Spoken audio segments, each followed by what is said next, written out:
Padahal kalau kita belajar agama, nggak ada di agama saya Islam itu nggak ada tuntunan untuk berumah tangga itu seumur hidup semati sampai mati, nggak ada. Gitu ya? Nggak ada. Halo warga intelektual sekalian, wah gila. Luar biasa. Apakah hal ini yang bikin Ahmad Dhani itu menciptakan lagu yang berjudul Istri di Madu 2, yang lagunya kayak gini nih guys. Hei, senangnya dalam hati punya istri 2. Apakah itu sebenarnya alasannya kenapa Ahmad Dhani menciptakan lagu yang aneh-aneh seperti barusan? Kemudian kalau saya perhatikan, kenapa ya agama Islam itu atau umat Islam itu berbeda gitu aturannya dengan agama Kristen, dengan agama Yahudi gitu. Padahal sama-sama agama Samawi, walaupun nggak semuanya umat Muslim mengakui bahwa agama mereka itu agama Samawi. Tapi menurut data mengatakan bahwa agama Islam itu adalah agama Samawi. Apa alasannya? Karena dalam agama Islam dan agama Kristen dan agama Yahudi itu ada persamaan. Apa itu? Sama-sama ada Abraham, ya, cuman namanya yang diganti gitu ya. Kemudian ada Musa. Dalam agama Yahudi ada Musa, agama Kristen ada Musa, dalam agama Muslim juga ada Musa. Itu alasan kuat kenapa agama Muslim, agama Kristen, dan agama Yahudi itu disebut agama Abrahamik atau agama Samawi. Jadi sama-sama agama Samawi, tapi beda tradisi gitu ya. Kenapa bisa seperti itu? Dalam agama Kristen mayoritas mereka menolak poligami gitu. Walaupun ya pada faktanya, pada datanya dalam kitab suci agama Kristen maupun agama Yahudi itu ada juga raja yang berpoligami. Raja Daud dalam agama Kristen disebut Raja Daud gitu ya. Raja Salomo dan lain sebagainya. Nah yang jadi pertanyaan, kenapa ada berbeda penafsiran gitu? Apa alasannya? Langsung saja kita ke pembahasannya ya. Mungkin kalau Anda imannya tidak kuat ya, hanya yang imannya kuat lah yang bisa menonton video ini sampai habis. Nggak percaya? Silahkan buktikan sendiri.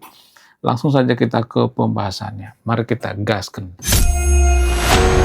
Menurut keyakinan saya, walaupun agama Muslim, agama Kristen, dan agama Yahudi itu sama-sama agama Samawi, tapi punya penafsiran yang berbeda-beda. Artinya gini, ya berkali-kali saya mengatakan, kita itu sebenarnya nggak menganut agama, tapi menganut tafsir-tafsir. Ya, Ahmad Dhani juga seperti itu. Dia tidak menganut agama, tapi menganut tafsir. Menurut keyakinan saya. Kenapa saya mengatakan seperti itu? Karena menurut penafsiran Ahmad Dhani, ya Ahmad Dhani menafsirkan bahwa dalam agamanya itu ya boleh-boleh aja poligami gitu ya. Walaupun ada syaratnya gitu. Kemudian dalam agama Kristen penafsirannya beda gitu ya. Walaupun sama-sama agama Samawi, walaupun dalam agama Kristen itu ada raja yang poligami gitu. Nggak boleh poligami, nggak boleh kawin cerai gitu ya. Agama Yahudi gimana? Agama Yahudi sekarang ini nggak boleh yang namanya poligami juga gitu. Nggak boleh kawin cerai juga gitu. Itu bukan budaya mereka gitu. Lalu kenapa berbeda gitu? Padahal kan satu rumpun tuh ya. Ya menurut data ya. Jadi kalau mau bantah pakai data ya.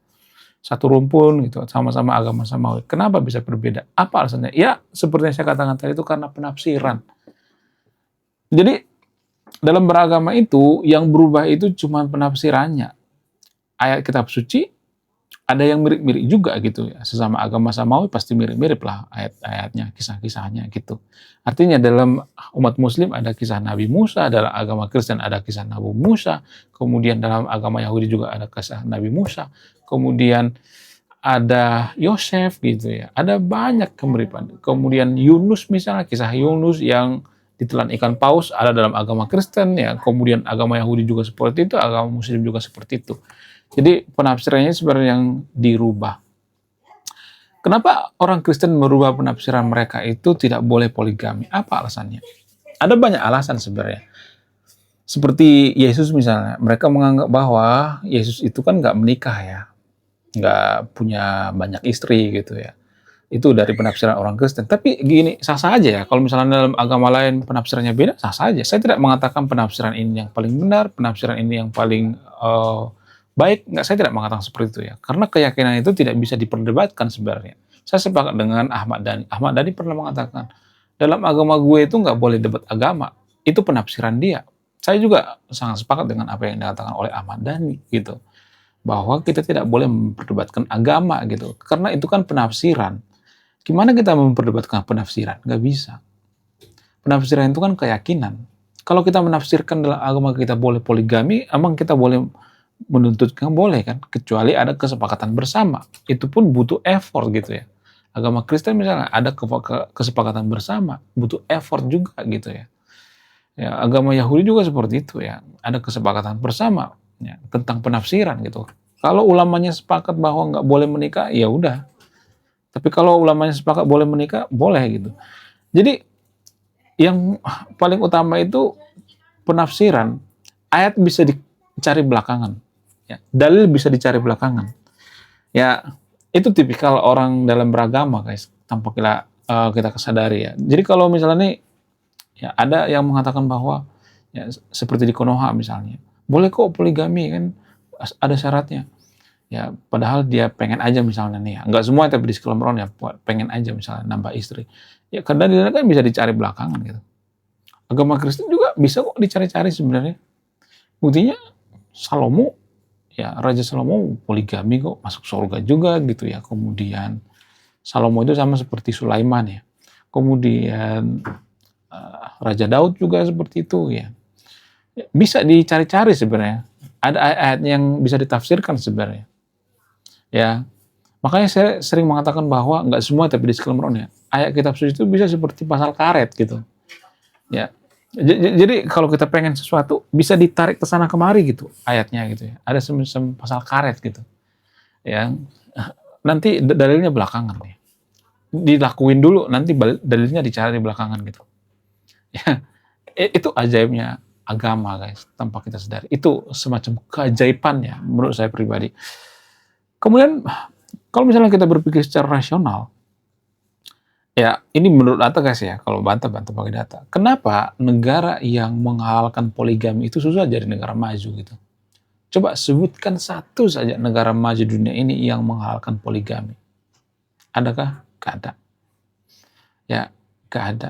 10 negara maju dunia ini seperti negara Norwegia, Finlandia, dan sebagainya, mereka nggak menghalalkan poligami kok. Bukan berarti saya larang poligami ya.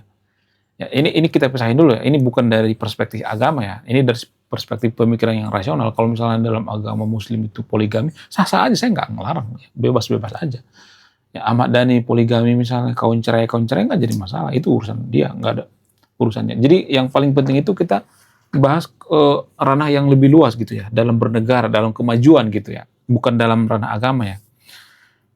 Nah, dalam kemajuan suatu bangsa, kalau saya perhatikan negara maju itu rata-rata nggak ada yang poligami atau menghalalkan poligami atau undang-undang poligami gitu, nggak ada. Ya rata-rata negara-negara Skandinavia, Norwegia itu nggak menghalalkan poligami. Kalau misalnya mengatakan, oh mereka kan kumpul kebo misalnya, ya kawin cerai. Nah itu yang jadi permasalahan. Saya juga tidak menyangkal bahwa banyak juga orang-orang di negara maju itu kawin cerai, kumpul kebo gitu. Tapi kalau saya perhatikan, perbedaan ya kumpul kebo di negara maju dengan negara yang tidak maju seperti Konoha. Di Konoha itu kumpul kebo pakai agama, itu bedanya. Kalau negara maju nggak pakai agama. Ya kalau mau kumpul kebo aja gitu. Apapun negaranya, ya pasti ada itu. Apapun agamanya pasti ada gitu. Makanya saya katakan tadi itu, ya, melakukan aja dulu ya, kumpul kebo aja dulu, nanti dalil-dalil dicari belakangan gitu.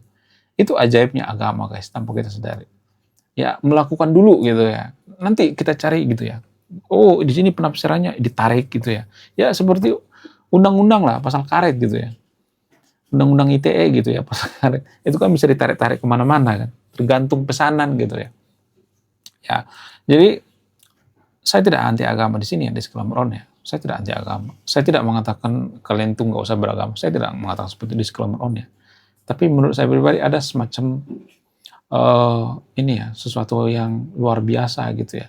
Karena Ahmad Dhani ini kan pejabat publik ya sekarang ini ya, bukan penyanyi lagi ya. Maksudnya penyanyi merangkap pejabat publik.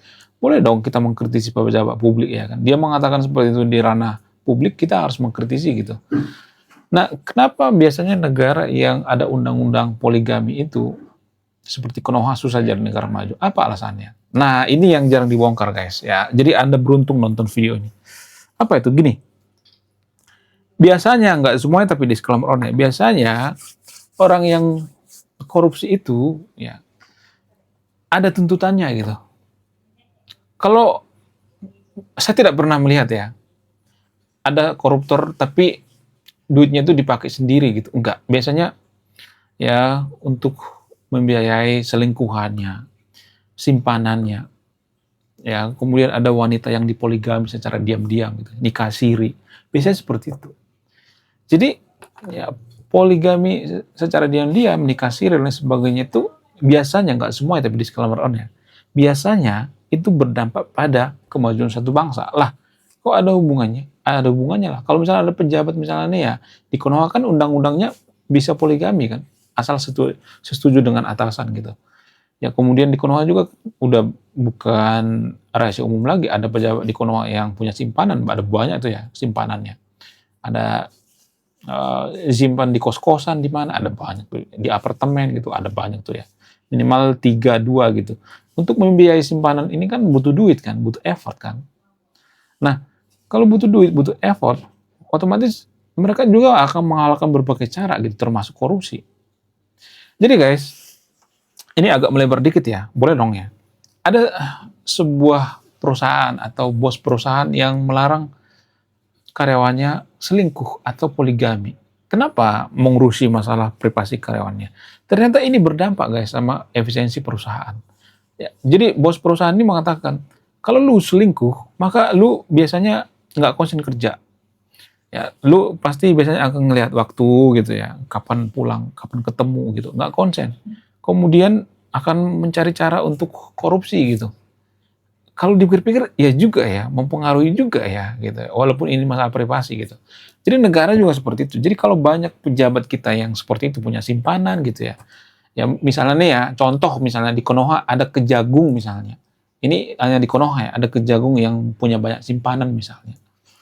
Otomatis mereka akan muter otak ya, gimana caranya ya membiayai simpanan ini. Ya kan, punya banyak istri misalnya, istri siri, ditaruh di kos-kosan misalnya. Ya kan, istri siri minta Lamborghini misalnya, ya jangan kan Lamborghini, Alphard misalnya. Harus dikasih dong ya, kalau nggak dibocorin tuh rahasianya. Akan diviralin gitu ya, seperti Lisa Mariana ya. Lisa Mariana juga ya, pernah hem-hem dengan pejabat juga. Ya, jadi itu sudah kelihatan kan. Saya tidak mengatakan ini benar ya, tapi menurut dugaannya seperti itu.